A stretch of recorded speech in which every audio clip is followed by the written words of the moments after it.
Hello! Are you a new player looking to get into Guild Wars 2? You want to unlock all the content that has been released up to this point? Well, in this video, I'm going to walk you through all the things you need to get, what exactly those things unlock for you, and how much it all costs. This is the full cost of Guild Wars 2. So here's the game's content divided up in chronological order. You've got the base game, the Living World Seasons, and of course, the expansions.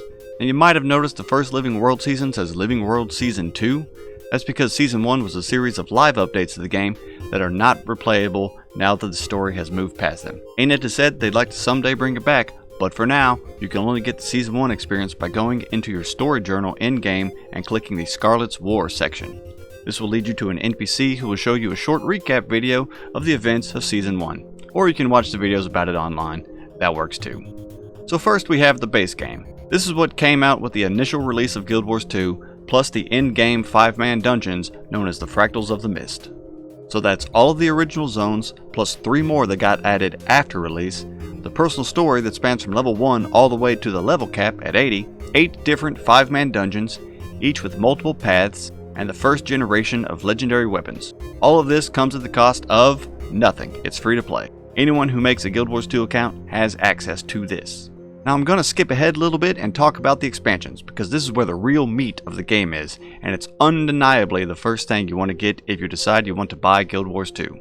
The first expansion, Heart of Thorns, comes with 4 new zones, a new class called the Revenant, 10-man raids, 4 chapters of story, 1 new elite spec for each of the 9 classes, legendary armor, the second generation of legendary weapons, and the Heart of Thorns mastery lines, which include gliding and the use of bouncy mushrooms. The second expansion, Path of Fire, brings with it 5 new zones, 4-ish chapters of story, though the achievement panel has it broken up into only 3, and the Path of Fire mastery lines, which is the mounts.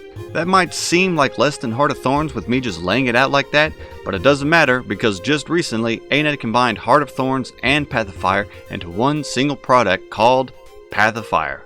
That's right, you buy POF, you get both expansions, and it'll cost you $30.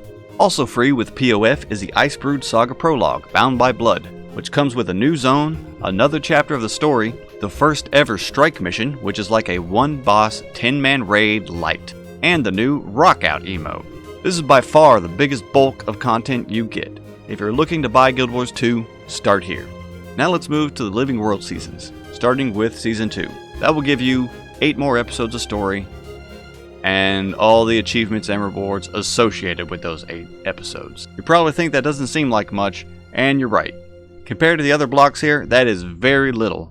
Largely because the 2 zones that these episodes take place in actually come with the base game for free. So the only thing purchasing this will get you is the story content that takes place between the absent Season 1 and Heart of Thorns. And this will run you $16 worth of gems on the gem store. This is an important distinction because you can actually buy gems with in-game gold. But bear in mind, 1,280 gems is a lot of gold. Don't expect to farm that out anytime soon as a new player.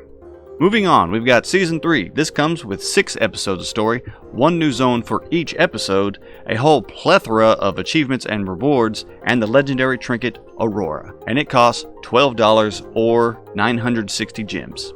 Season 4 gives us much of the same. 6 episodes, 6 zones, another legendary trinket, but also has the Roller Beetle and Sky Scale as unlockable mounts. And again, it costs $12 or 960 gems. This is all the content currently available for purchase, which brings the grand total for the full cost of Guild Wars 2 to $70. For a sub-feeless MMO with this much content, I think that's pretty fair. So that's all the stuff we can play right now, but what about the future releases? Well, ArenaNet's current project they're calling the Icebrood Saga is supposed to be different from the previous seasons for reasons that haven't been made completely clear yet. As far as actual content, it's safe to say we'll be getting new zones and story, more strike missions as they've already pointed out, a new set of masteries as described in the Icebrood Saga announcement, and according to them, they're still going to be releasing raids and fractals, but an actual release cadence for these has yet to be established. They've also said their new format for releasing content will allow them to update more regularly while throwing in some surprises. Whatever that means. As far as the price for future bundles, no one really knows, but it seems pretty clear that, like the previous seasons, All the Icebrood Saga releases will be free for everyone who logs in while it's live. And that's all, folks. Thanks for watching. If you liked the video, do me a favor and hit that like button. If you are unimpressed with my brief outline of the game and its content, check out the video by Chickenoobles called Guild Wars 2, a great game for busy and casual players. He goes into far more detail about the game and its systems. I'll put a link to it down in the description. And hey, if you want to know whenever I upload a new video, hit that subscribe button. I'm definitely going to be making more Guild Wars 2 related stuff, but really any game I get into is on the table. Thanks again for watching. Bye.